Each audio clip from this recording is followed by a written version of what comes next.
Hello student, RRB NTPC previous year question का detail solution का ये भाग तीसरा है।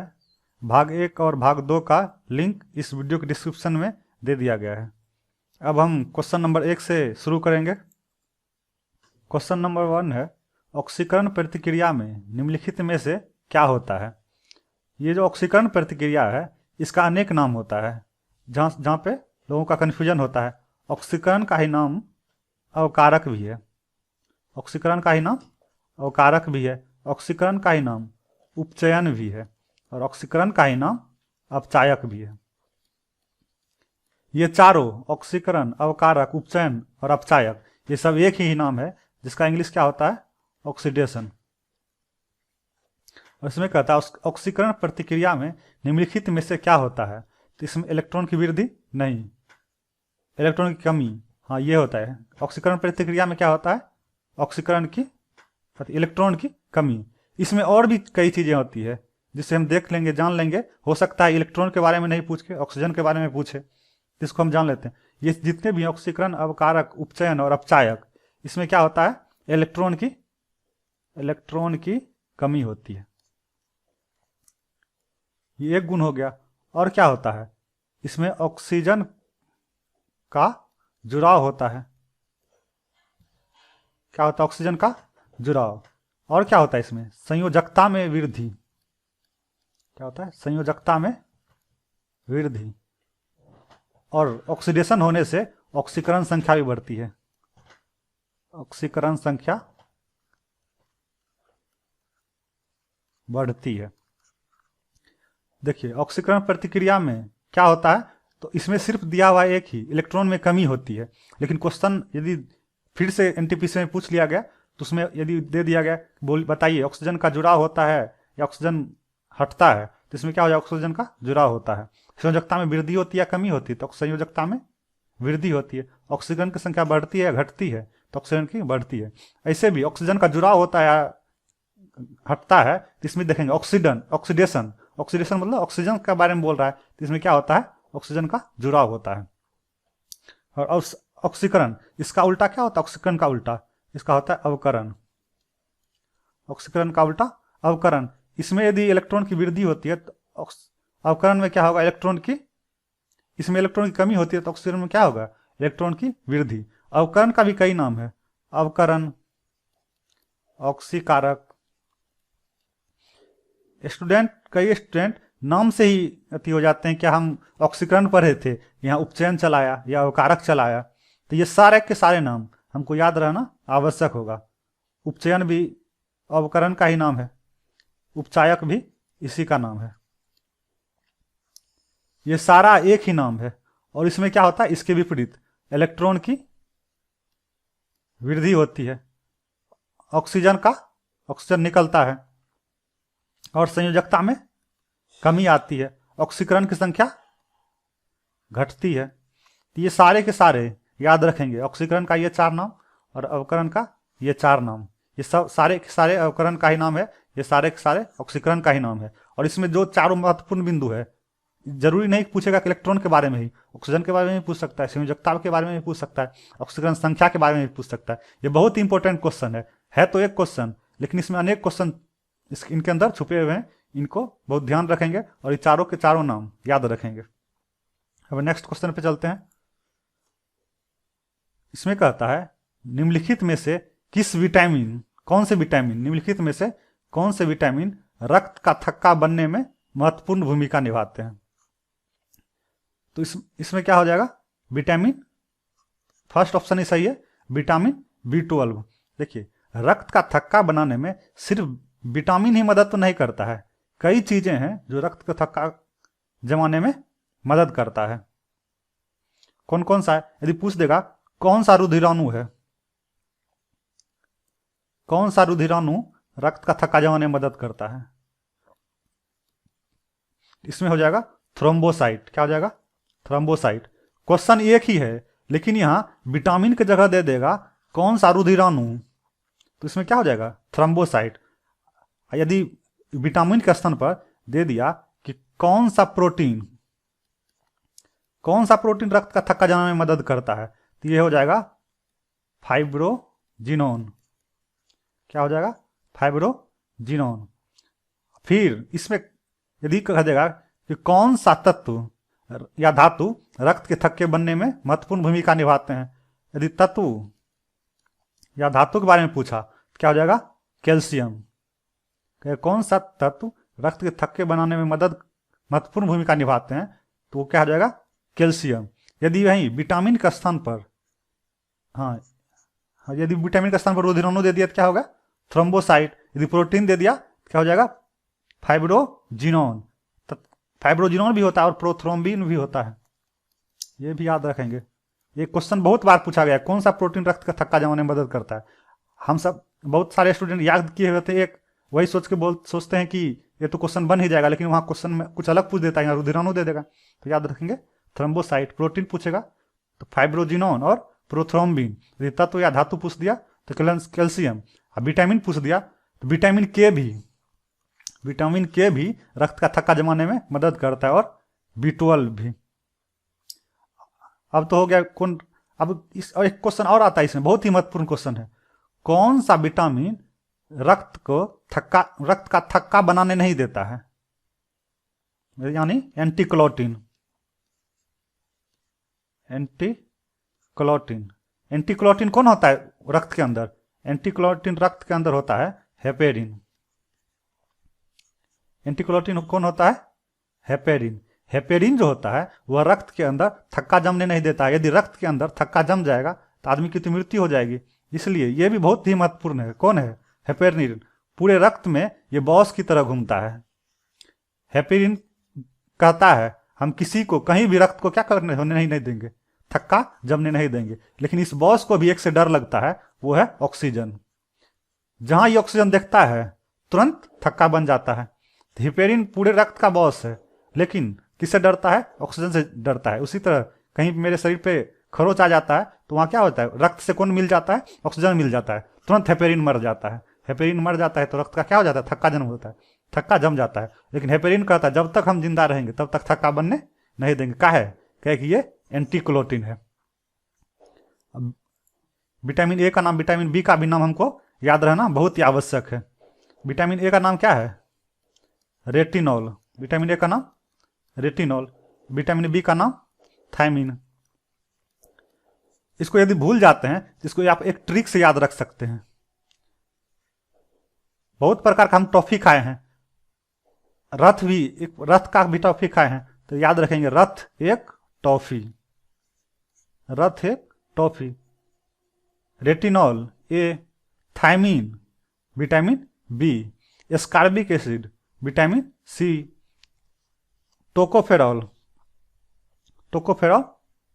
विटामिन एस्कॉर्बिक ए से क्या होगा? Ascorbic acid.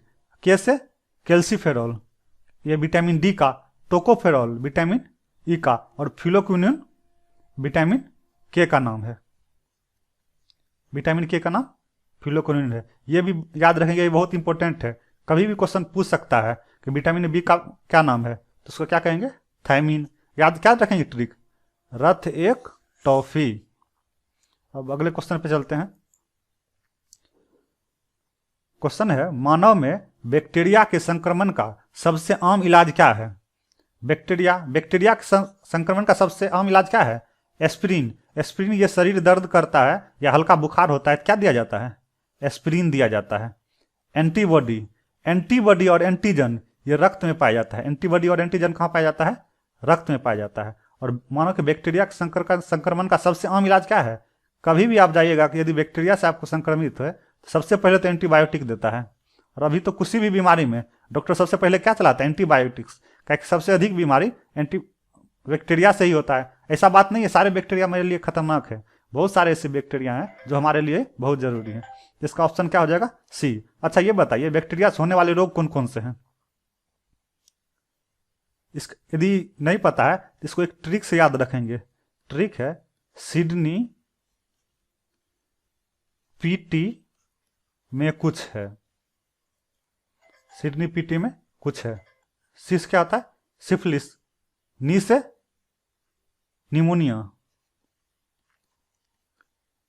निमोनिया। पी से प्लेग, टी से टेटनस, सिडनी पीटी, कुछ से कुष्ठ रोग,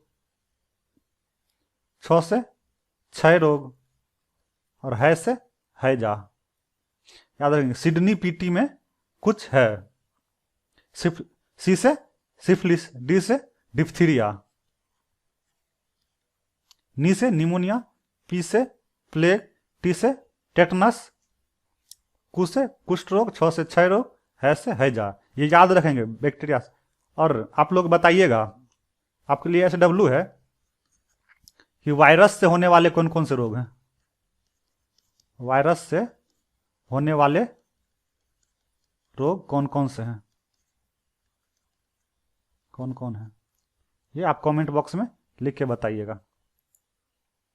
अगला क्वेश्चन है, वयस्कों में सामान्य रूप से दिल धड़कने की दर क्या होती है। वयस्क पूछा है, ना ही बच्चा ना ही बूढ़ा, यानी कि वयस्क बीच के एज में सामान्य रूप से दिल धड़कने की दर क्या होता है। दिल धड़कने का मतलब प्यार नहीं होता है। दिल में क्या होता है, उसमें ब्लड जाता है, ब्लड का शुद्धिकरण होता है दिल में। तो वही कहता है, दिल जो धड़कता है कितना बार धड़कता है, मतलब उसका धड़कने का दर क्या है। तो दिल धड़कने का दर कितना है, 60/100, कहीं कहीं 60/80 भी रहता है। तो इस क्वेश्चन के अनुसार क्या चलेंगे, 60/100। यदि किसी का 60 से कम आ गया, तो वो भी खराब है। यदि 100 से अधिक आ गया वो भी खराब है। ऐसे भी यदि कोई आदमी दौड़ता है, यदि कोई आदमी दौड़ रहा है तो उसका तो 60 से अधिक ही होगा। यदि दौड़ने के तुरंत बाद यदि मतलब दौड़ने के बाद बैठ गया तो वो सुस्ताने लगता है। जब बहुत आराम करता है तो उसका उस समय 60 से कम भी आ सकता है। लेकिन ये नहीं कहेंगे कि वो बीमार है। लेकिन आमतौर पर सामान्यतः 60 से कम रहना उसको क्या समझा जाएगा, वो बीमारी की ही श्रेणी में आएगा। एक चीज और याद रखेंगे, ये दिल धड़कने की दर है। 60/100 क्या है, दिल धड़कने की दर है।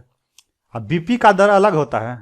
बीपी का दर कितना होता है, 120/80। ये दोनों अलग है। लेकिन जब क्वेश्चन में आता है तो लोग कंफ्यूजन में चल जाता है, 60/100 होगा, 120/80 होगा। ये दिल धड़कने का दर कितना होता है, 60/100, और बीपी का कितना होता है, 120/80। ये दोनों को याद रखेंगे, बहुत ही इंपॉर्टेंट है।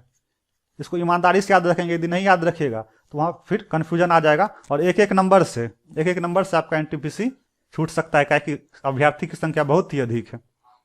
अगला क्वेश्चन है, 0 डिग्री सेंटीग्रेड कितने डिग्री फ़ारेनहाइट के बराबर होता है। इसमें बहुत सारे स्टूडेंट ये करते हैं, सीधे याद कर लेते हैं 0 डिग्री सेंटीग्रेड है तो 32 डिग्री फ़ारेनहाइट हो जाएगा, और वहीं दे देगा 15 डिग्री सेंटीग्रेड तो क्या होगा, तो फिर दिक्कत हो जाता है। यदि कोई क्या होता है, दिक्कत हो जाता है। तो इसके लिए हम सूत्र याद रखेंगे।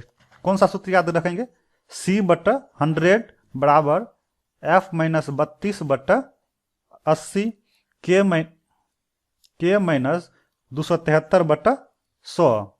ये क्या है, सेंटीग्रेड, फ़ारेनहाइट और केल्विन। लेकिन क्या हुआ, अब एनटीपीसी और ग्रुप डी दोनों का लेवल कुछ साइंस में बढ़ गया है। तो ये सिर्फ सेंटीग्रेड, फ़ारेनहाइट और केल्विन में ही बदलने के लिए नहीं पूछता है।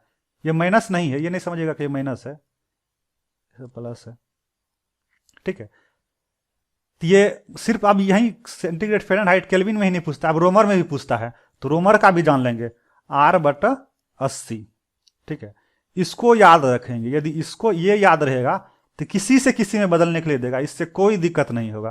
क्या होगा, तो सूत्र C/100 बराबर F - 32/80 बराबर K - 273/100 बराबर R/80। कोई भी चीज दिया, जैसे कि इसमें क्या पूछा था, 0 डिग्री सेंटीग्रेड को फ़ारेनहाइट में बदलने के लिए, मतलब कि ये दोनों का रिलेशन पूछा था। इसको लिख लेंगे, C/100 बराबर F - 32/80।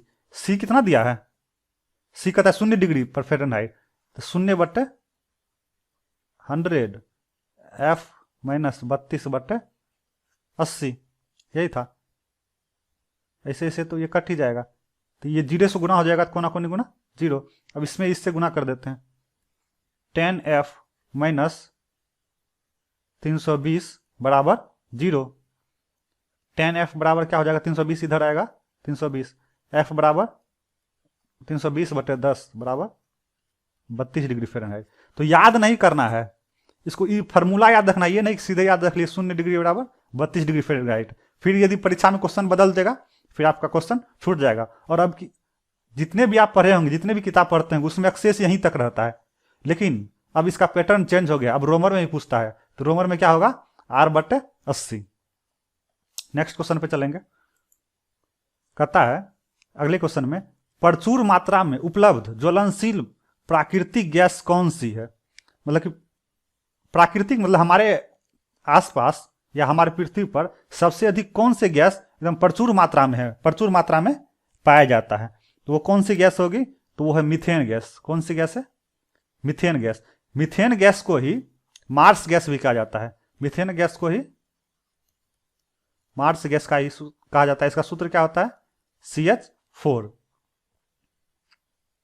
देखिए ये जो है प्रोपेन और ब्यूटेन, ये मुख्यतः एलपीजी में पाया जाता है। किसमें पाया जाता है, एलपीजी में प्रोपेन और ब्यूटेन पाया जाता है। ऐसे तो एलपीजी में ये चारों पाया जाता है, लेकिन सबसे अधिक कौन पाया जाता है, प्रोपेन और ब्यूटेन। क्वेश्चन में आएगा भी, एलपीजी में सबसे अधिक गैस की कौन सी गैस होती है, तो कौन होता है, प्रोपेन और ब्यूटेन। ऐसे होता है तो ये सारे गैस, इसमें इथेन भी होता है, मीथेन भी होता है, और भी होता है प्रोपिलीन, ब्यूटिलीन, आइसोब्यूटिलीन, ये सब होता है एलपीजी में। लेकिन मुख्यतः कौन होता है, प्रोपेन और ब्यूटेन।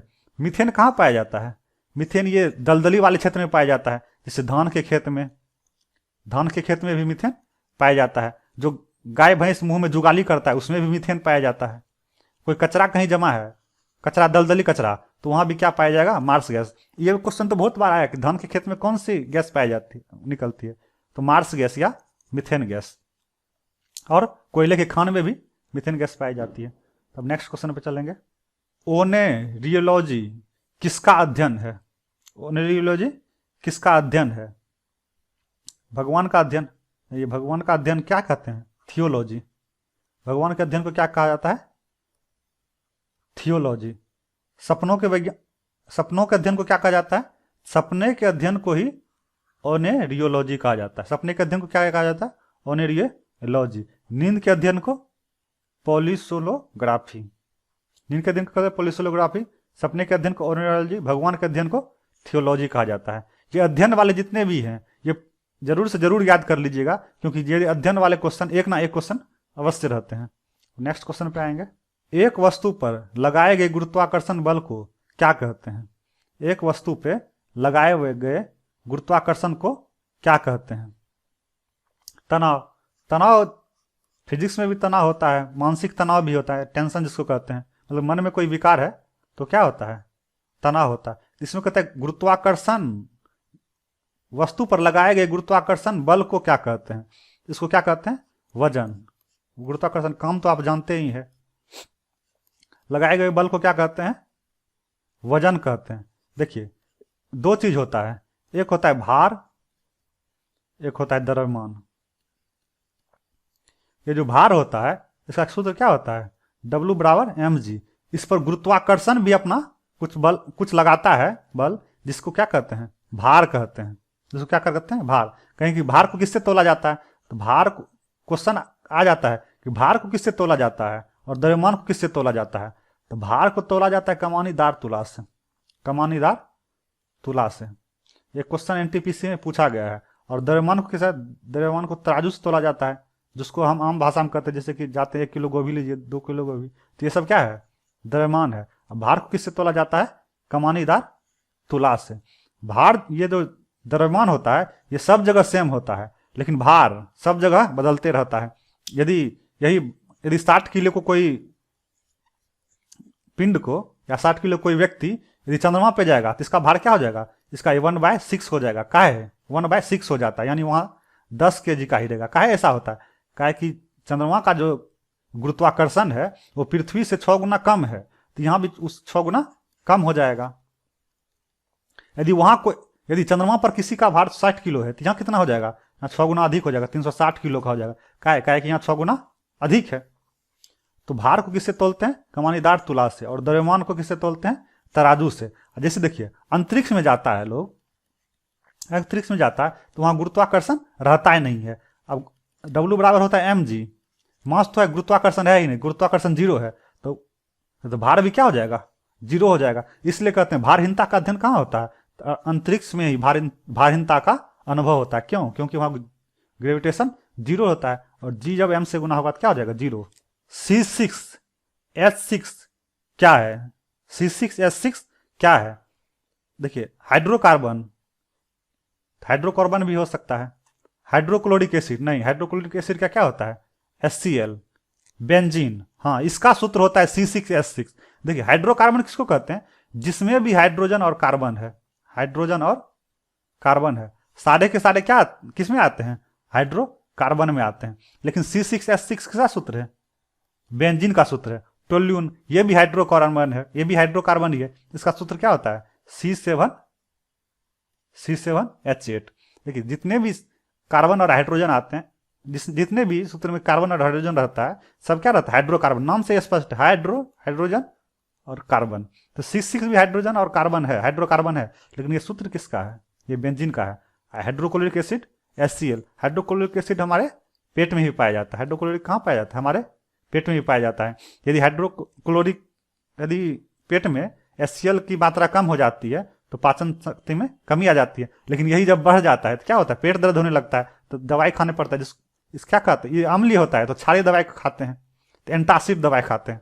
एंटासिड मतलब एंटी एसिड, एसिड का उल्टा, एसिड का उल्टा क्षार, ये अम्ल है, ऊपर से क्षार का हम दवाई के रूप में खाते हैं, तो लवण बन जाता है, यानी पानी के रूप में बन जाता है, तो ये दर्द क्या होता है, खत्म हो जाता है। तो पेट में क्या पाया जाता है, हाइड्रोक्लोरिक अम्ल। नेक्स्ट क्वेश्चन है, कहता है फ्रेम के संदर्भ में जो समय का फंक्शन है एक वस्तु की स्थिति में परिवर्तन की दर को क्या कहते हैं। मतलब कि कोई फ्रेम है, उसके तो वो निश्चित है, और उसके तुलना में यहाँ एक वस्तु था, फिर कुछ देर में ये वस्तु यहाँ चल गया, पहले यहाँ था, यहाँ से यहाँ चल गया, तो इसको कोई कुछ समय लगा, तो क्या कहते हैं, यहाँ से यहाँ चल गया, और इसका अर्थ भी वस्तु की स्थिति में परिवर्तन की दर, वस्तु की स्थिति, यहाँ कुछ और था, यहाँ कुछ और हो गया, तो ये किसका परिभाषा है, ये वेग का परिभाषा है। वस्तु की स्थिति में परिवर्तन की दर को क्या कहते हैं, वेग कहते हैं, वेग। वेक्टर जानते ही हैं, सदिश राशि, वेक्टर क्वांटिटी सदिश राशि, स्केलर क्वांटिटी अदिश राशि। वेक्टर क्वांटिटी किसे, जिसमें परिमाण और दिशा दोनों हो, उसको क्या कहेंगे, सदिश राशि। अच्छा ये क्वेश्चन चलाता है कि सदिश राशि कौन कौन से हैं, समवेग सदिश राशि है, हाँ ये सदिश राशि होगा। तो सदिश राशि को यदि हम याद रखेंगे, इसे बहुत बार मिस कर जाते हैं, इसको एक ट्रिक से याद रखेंगे, जिस ट्रिक का नाम क्या है, संभवी वे वस्तु। ये सारे के सारे क्या होते हैं, सदिश राशि होते हैं। जैसे सम से संवेग, भौ से भार, वी से विस्थापन, वे से वेग, बौ से बल, तो से त्वरण। तो ये वेग भी क्या होगा, ये भी एक सदिश राशि है, और इसको छोड़ के जो बचा उसमें अदिश में लगा देंगे। तो उसका ट्रिक क्या याद रखेंगे, संभवी बे वस्तु। धन्यवाद।